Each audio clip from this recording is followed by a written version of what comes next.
जो साधारण नहीं है, जिसकी भक्ति साधारण नहीं, उस तारकासुर ने भगवान शंकर की भक्ति भी करी है और असुर प्रवृत्ति में राज्य भी किया।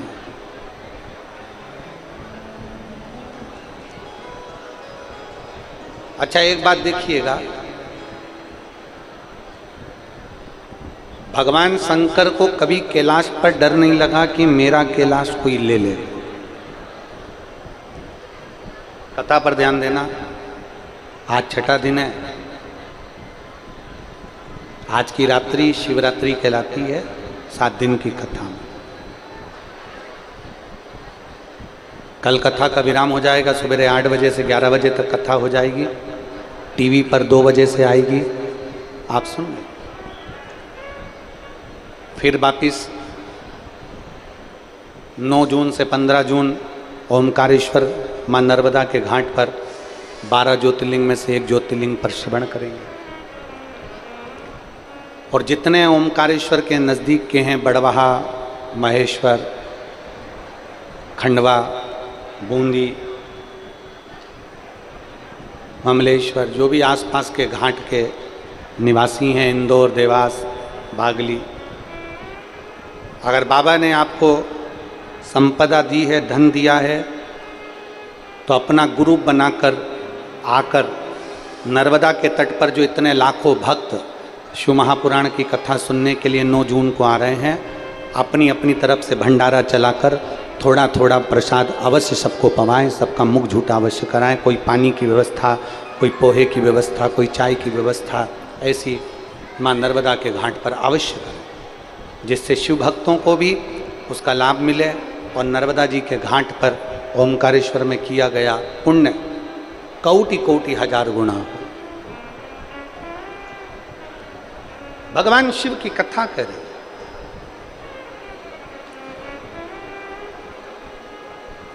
इंद्र को डर लगता है कि मेरी कुर्सी ना चले जाए।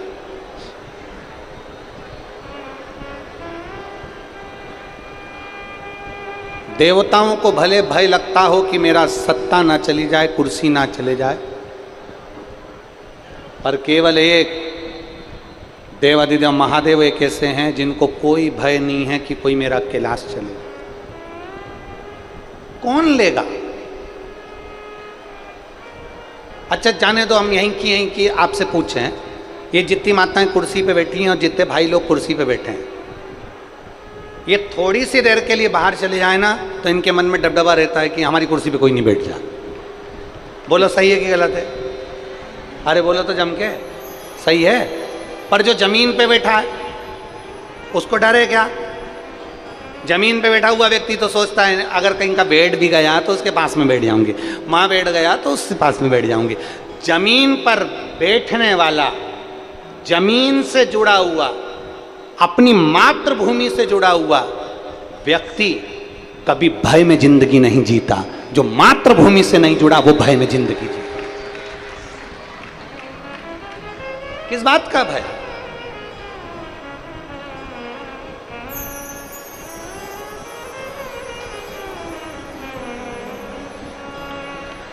अगर जमीन पर हो तो भय क्या? अच्छा बोलो, कुर्सी पर बैठे हो तो गिरने का डर है, टेबल पर बैठे हो तो गिरने का डर है, तख्त पर बैठे हो तो गिरने का डर है, सिंहासन पर बैठे हो तो गिरने का डर है, जमीन पे बैठे हो तो गिरने का डर है क्या? अरे जम के तो बोलो। नहीं, जमीन पर बैठने वाला गिरने के भय से दूर रहता है। उसी तरह मेरे देव अधिदेव महादेव कैलाश पर रहते हैं। उनका कोई सिंहासन नहीं है, उनकी कोई राजगादी नहीं है, उनकी कोई कुर्सी नहीं है, उनका तो अपार कैलाश पड़ा हुआ, अपार।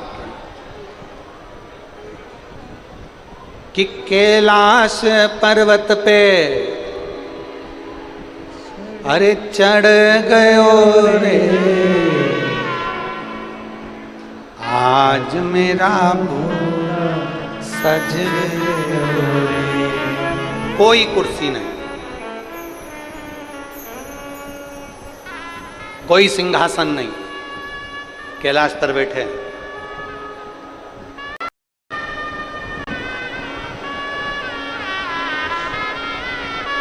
फिर वही वाली बात आ गई, चोर की नजर तुम्हारी गले की चेन पर रहती है,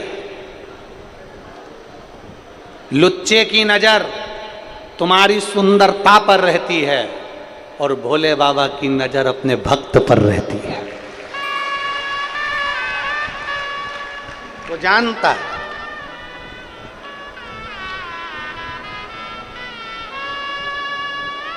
और डॉक्टर ने जो दवाई लिखी पर्चे पर, वो दवाई तुम पढ़ लेते हो क्या? अरे बोलो तो जम के। पर मेडिकल वाला पढ़ लेता है। अरे बोलो तो जम के, बोलो जरा। मेडिकल वाला दवाइयां पढ़ लेता है, डॉक्टर ने जो लिखा वो। मेडिकल वाला दवाइयां पढ़ लेता है, डॉक्टर ने लिखा वो, और मेरा भोले बाबा तन्हाइयां पढ़ लेता है, जो विधाता ने लिखा वो। मेरा भोलेनाथ ये पढ़ता है कि ये रोज मेरे दरवाजे पर आती है, एक लोटा जल चढ़ाती है, मेरे मंदिर में आती है, रोज एक लोटा जल समर्पित करती है, दुखी है अंदर से, भले मुस्कुराती है पर अंदर इसके दुख है, अंदर दुख है। डॉक्टर भी अगर चेक करता है तो हाथ पकड़कर चेक करता है, और मेरे भोलेनाथ पर जब आप एक लोटा जल चढ़ाते हो तो ये हाथ तुम्हारा शंकर के पास में जाता है।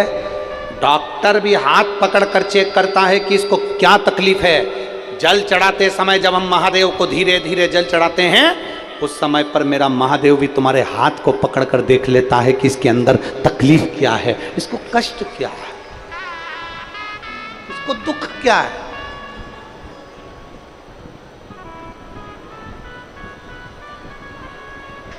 क्या कष्ट है इसको?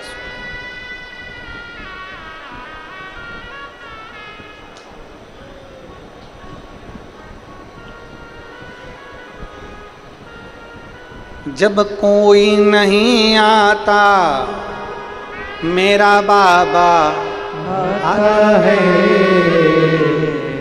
मेरे दुख के दिनों में वो बड़ा काम आता है।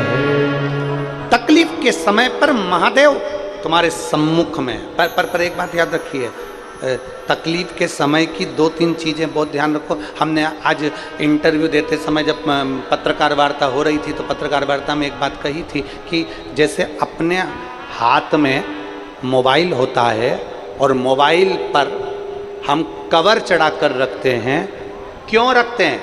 कि मोबाइल का कैमरा खराब ना हो जाए, मोबाइल का स्क्रीन गार्ड खराब ना हो जाए, मोबाइल खराब ना हो जाए। 50,000 का 25,000 के मोबाइल को भी इतना ढक कर रखती हो कि वो मोबाइल बेकार ना हो जाए। शिव महापुराण की कथा कहती है ऐसा ही शरीर को संभाल कर रखना कि कहीं ये शरीर जरा सी तेज गाड़ी चला ली, मालूम पड़े एक्सीडेंट हो गया, खोपड़ियाँ फूट गई। ये पुलिस वाले, ट्रैफिक वाले रोज़ तुम्हारे को गाड़ियाँ रोक रोक कर कहते हैं कि हेलमेट लगाओ, सीट बेल्ट लगाओ, कम से कम तुम सुरक्षित रहो। और अभी तो छत्तीसगढ़ पुलिस में एक अधिवेशन चल रहा है, 21 दिन चैलेंज, ऐसे ही चल रहा है ना अधिवेशन। क्या 21 दिन चैलेंज है? बोर्ड है, हाँ, आस्था वाले जरा दिखाना। एक अधिवेशन चलाया है अभी पुलिस ने, और पुलिस ने अधिवेशन चलाया है 21 दिन चैलेंज। मतलब आप 21 दिन हेलमेट लगा कर रखो, 21 दिन आप सीट बेल्ट लगा के रखोगे तो आपकी आदत में आ जाएगा, और आदत में आ गया तो आपकी सुरक्षा बढ़ेगी, आप स्वयं उसको सुरक्षित रहेंगे। एक बार साधुवाद करिए, जोरदार ताली बजाएं पुलिस प्रशासन के लिए, ट्रैफिक पुलिस के लिए। बहुत बहुत साधु, बहुत बहुत। आप उसको क्रम जारी करो ना, अपना हेलमेट लगाना चालू करो, मोबाइल की सेफ्टी करते हो, सर की सेफ्टी करो, अपने शरीर की सेफ्टी करो। थोड़ी सी सेफ्टी जरूर, थोड़ा सा। और मत बुरे कर्म कर बंदे वरना पछताएगा। भगवान की आंखों से बच नहीं पाएगा, तू बच नहीं पाएगा।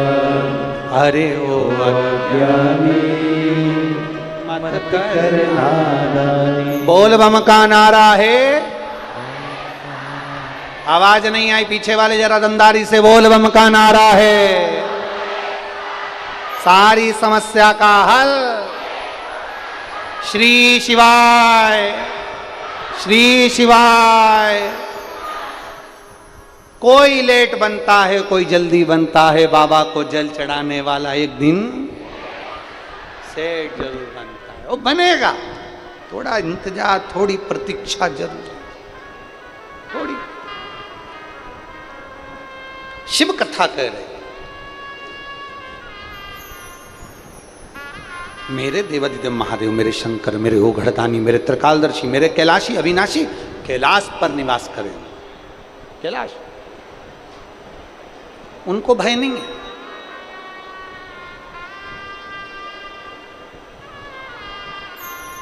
तारकासुर के पिता, आज जो अपन कथा सुन रहे हैं, तारकासुर के पिता। तारकासुर के बेटे तो 3 थे, तारकाक्ष, विदुमाली, कमलाक्ष की, इसके बाद पशुपति व्रत आया। तारकासुर के पिता जिनका नाम था बजरंगासुर। जम के बोलो, क्या नाम है? बजरंगासुर। तारकासुर के पिता का नाम था बजरंगासुर और मां का नाम था वारंगी देवी। क्या नाम था? वारंगी। तारकासुर का जन्म हो चुका था। तारकासुर छोटा था। बजरंगासुर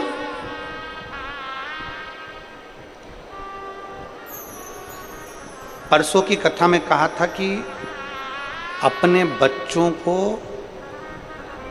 शिव मंदिर जाना सिखाओ। तारकासुर के पिता बजरंगासुर किसी देवता को नहीं मानते थे, बस एक देवता से वर मांगते थे और वो था भगवान देव अधिदेव महादेव। कहीं नहीं जाते, कहीं जाते ही नहीं। थोड़ा सावधानी से इस कथा को लीजिएगा। तारकासुर के पिता की कथा है बजरंगासुर। उसका नियम था,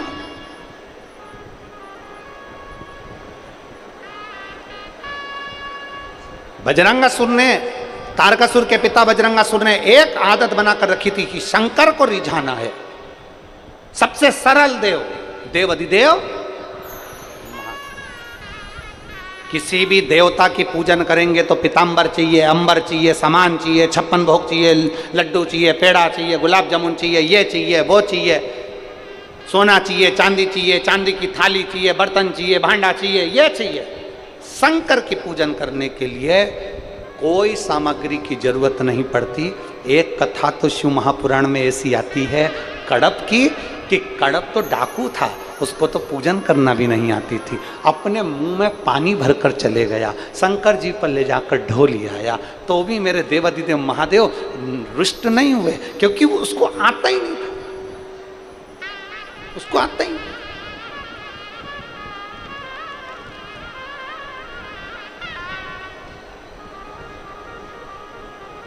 इतने सरल है मेरे देवादिदेव महादेव।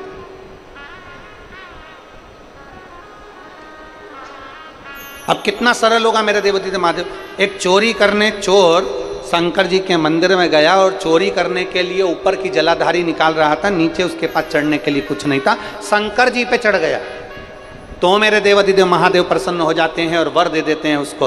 उसने पूछा, मैंने इतने दिन पानी चढ़ाया आप आए नहीं, फूल चढ़ाया आप आए नहीं, आज कैसे प्रसन्न हो गए? शंकर भगवान बोले, तू इतने दिन से जल चढ़ा रहा था, फूल चढ़ा रहा था, आज पूरा ही चढ़ गया, इसलिए मैं प्रसन्न। उसकी प्रसन्नता कितनी है।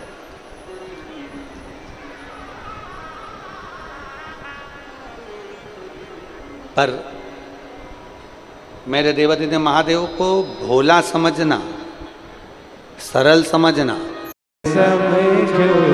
मेरे भोले बाबा के कंधे पे झोली, मेरे भोले बाबा के कंधे पे झोली, अरे झोली को देख के भिखारी मत समझो, मेरे भोले बाबा को अनाड़ी मत समझो। सहज है मेरा शंभू, सरल है मेरा शंभू, एकदम नम्र है मेरा शंभू। तारकासुर के पिता बजरंगासुर ने शिव जी की आराधना करी थी, शंकर की आराधना कर कर वर में ही संतान को पाया था, और उसकी पत्नी वारंगी भी शिव की आराधना करती थी। असुर थे, राक्षस थे, पर फिर भी शिव की आराधना करते थे, शिव की।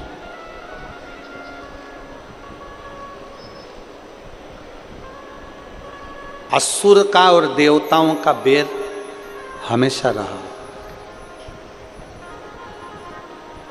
असुर का और देवताओं का बैर हमेशा रहा है, असुर का और राक्षसों का बैर हमेशा चलता रहा है, पर सारे देवताओं का बैर, सारे देवताओं का असुरों से बैर चला है, पर केवल एक देव अधिदेव महादेव एक ऐसे हैं जिनका असुरों से भी बैर नहीं है, असुरों से भी उनकी दोस्ती, असुरों से भी दोस्ती। केवल एक शिव। बजरंगासुर ने उपद्रव मचाया, देवाधिदेव महादेव से वर प्राप्त कर लिया, अड़भंग आनंद के साथ में बजरंगासुर रहने लगा। उसका एक बेटा हो गया तारकासुर। तारकासुर को वारंगी ने पाल पोस कर बड़ा कर लिया, बड़ा तो कर लिया, और बड़ा करने के बाद एक दिन बजरंगासुर जैसे ही कहीं जा रहा था, उसके प्राण छूट गए। प्राण छूटे बजरंगासुर के, और उसकी गति नहीं हुई। तारकासुर के पिता की मुक्ति नहीं हुई, भटक रहा, जहां तहां घूम रहा। एक दिन बजरंगासुर की धर्मपत्नी वारंगी, बजरंगासुर की धर्मपत्नी वारंगी एक तालाब में से जल भर रही थी शंकर भगवान को समर्पित करने, और वारंगी के कानों में शब्द पड़ गया। वारंगी के कानों में शब्द पड़ा, बजरंगासुर जो मुक्ति नहीं हुई, प्रेत योनि में भटक रहा था, गति नहीं हुई, क्योंकि असुर है, असुर की गति होना कठिन है, भटक रहा था। बजरंगासुर ने वारंगी के कानों में आकर कहा कि मेरी गति नहीं हुई है, मेरा मोक्ष नहीं हुआ, मेरी मुक्ति नहीं, मेरा मोक्ष नहीं, मेरी गति नहीं हुई है। वारंगी कुछ करिए जिससे मेरी गति हो जाए।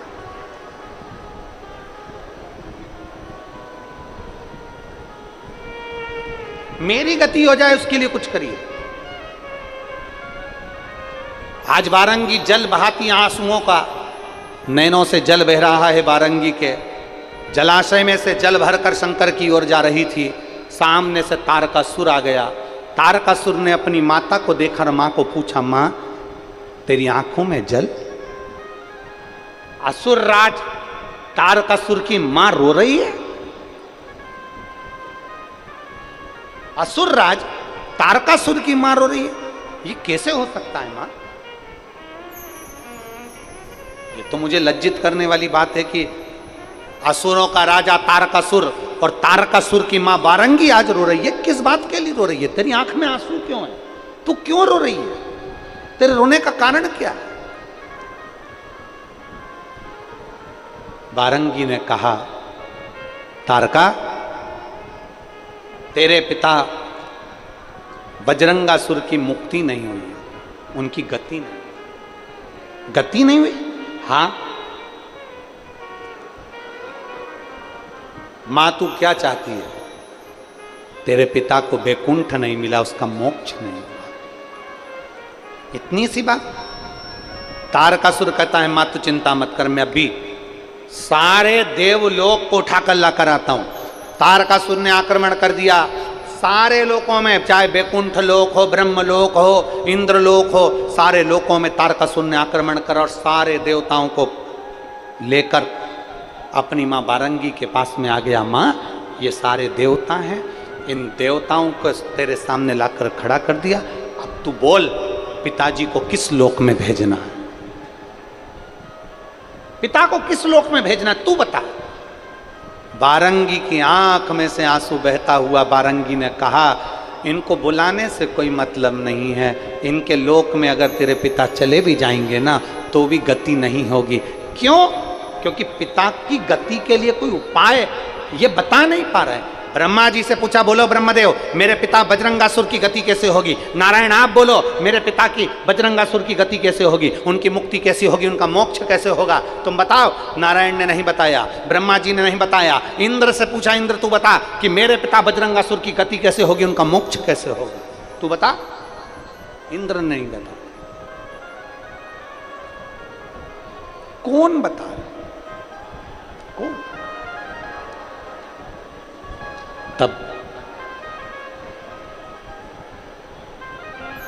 वो कहते हैं ना, एक लाइन किसी ने अच्छी गुनगुनाई है कि मुक्ति का कोई तू जतन कर ले,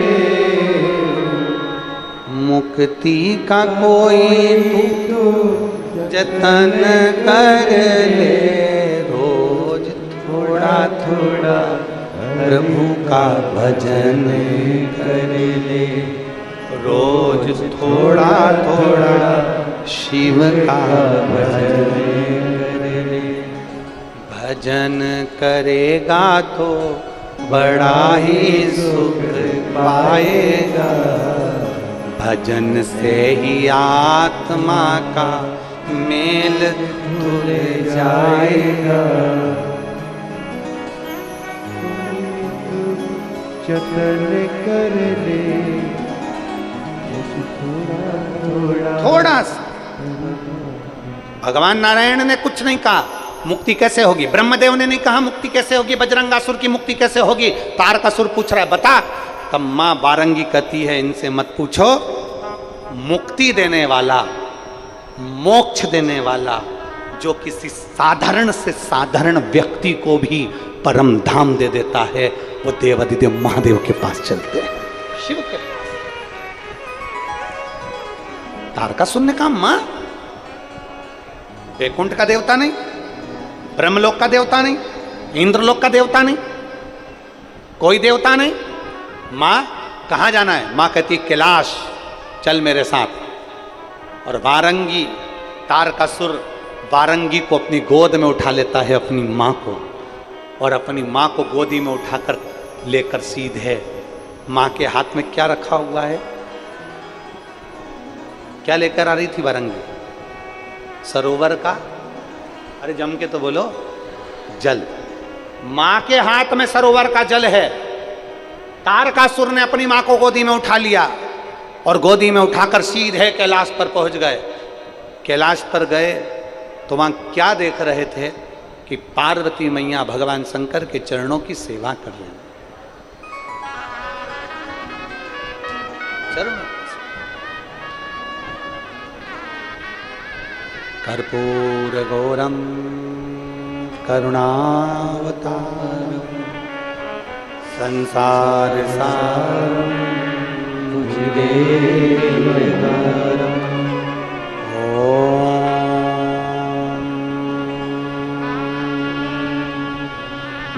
नमः शिवाय।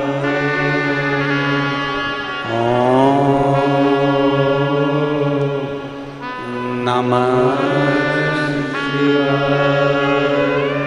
कर्पूर गौरम करुणावतारम संसार सारम भुजगेन्द्रहारम। ओम नमः शिवाय। ओम नमः शिवाय।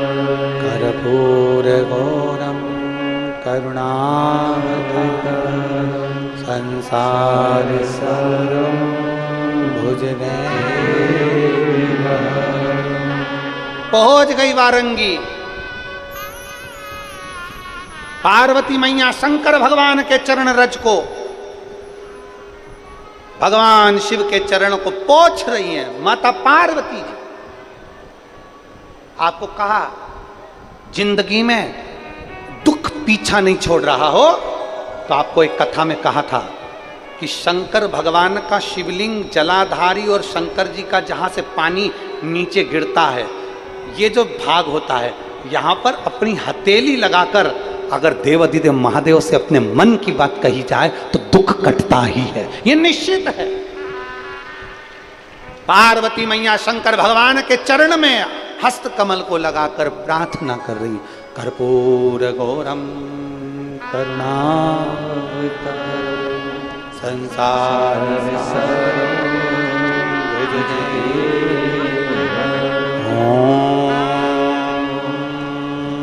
नमः शिवाय, ओम नमः शिवाय। वारंगी आई,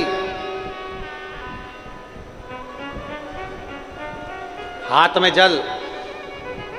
वारंगी ने वो जल तुरंत जिस चरण को पार्वती जी पखार रही थी उसी चरण पर वारंगी ने जल डाल दिया। जैसे ही जल डाला शिव जी के नेत्र खुले। पार्वती, ये समय तो तुम्हारा जल चढ़ाने का नहीं है, तुमने आज ये कौन से समय पर जल चढ़ा दिया? पार्वती जी का ध्यान हटा। पार्वती जी ने कहा मैंने जल नहीं चढ़ाया, ये तो तारकासुर की मां वारंगी आई है। जल वारंगी, हाँ, तारकासुर की मां, हाँ। देवाधिदेव महादेव ने पूछा, बोल वारंगी क्या चाहिए, क्या चाहिए? आज वारंगी तूने प्रदोष काल में, प्रदोष काल में, प्रदोष के दिन मेरे चरण पर जल चढ़ाया। मेरे चरण, प्रदोष काल में, प्रदोष के दिन मेरे चरण पर जल चढ़ाया। मांग, तुझे क्या चाहिए?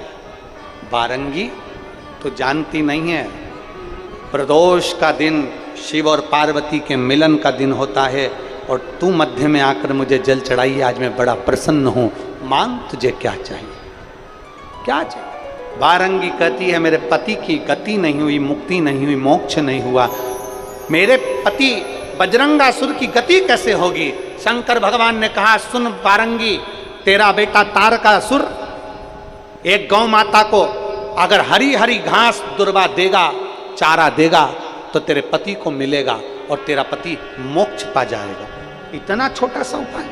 हाँ, तारकासुर अपनी माँ को लेकर आ गया, चारा लाया, गाय माता को देने लगा। गौ माता चारा खाती नहीं थी क्योंकि तारकासुर असुर था, असुर प्रवृत्ति का था। गौ माता चारा नहीं ले रही है, गौ माता अन्न नहीं खा रही है, गौ माता हरी दुर्वा नहीं खा रही है, गौ माता घास नहीं खा रही है। तब तारकासुर को गुस्सा आया, गौ माता पर क्रोध करने के लिए आतुर हुआ कि गौ माता, तू मेरे पिता को मुक्ति देने के लिए चारा नहीं खा रही, ग्रास नहीं खा रही। उसी समय पर शंकर पार्वती प्रकट होकर कहते हैं, अगर तारकासुर तुम्हारे हाथ से गौ माता चारा नहीं ले रही, तेरे पिता की धर्म पत्नी है तेरी माता वारंगी, बेधव्य है, विधवा है, फिर भी अगर ये अपने हाथ से ग्रास गौ माता को देगी तो गौ माता ग्रहण करेगी, निश्चित है।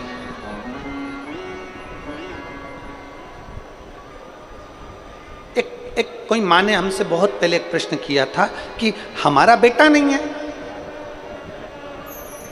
मेरी बेटियां ही बेटियां हैं, मेरा बेटा नहीं है और मैं विधवा हूं, मेरा बेधव्य है, मेरा पति चले गया, मेरी बेटी बेटी है, मैं अपने पति के लिए क्या कर सकती हूं? शिव महापुराण की कथा कहती है, तुम्हारे नजदीक में कोई गौशाला हो, तुम्हारे नजदीक में कोई गौशाला हो जहां गौ माता की सेवा होती हो, प्रदोष के दिन, प्रदोष काल में या दोपहर में, शाम को कभी भी प्रदोष के दिन उस गौशाला में चले जाओ, गौ माता को हरा हरा चारा खिलाओ, या तुम्हारे दरवाजे पर गाय आए तो उस गौ माता को चारा दीजिए, आपके पति को भी मोक्ष मिलेगा और 71 पीढ़ी भी पार लग जाएगी। एक गौ माता की सेवा का फल प्राप्त हो जाएगा। जाओ। बारंगी ने चारा दिया, गौ माता ने ग्रहण किया, ग्रहण करते से बजरंगासुर को मोक्ष मिला। बजरंगासुर ने अपनी पत्नी से कहा, मेरी गति हो गई है, गति हो गई। तारकासुर ने सोच लिया कि अब कुछ भी हो जाए, सती मैया अगर जलकर भस्म हो गई हैं, मैं शंकर भगवान का विवाह पार्वती जी के साथ में कराऊंगा, इनका बेटा होगा वो मेरी गति देगा, इनके बेटे के हाथ से मरूंगा तो मुझे मोक्ष मिलेगा।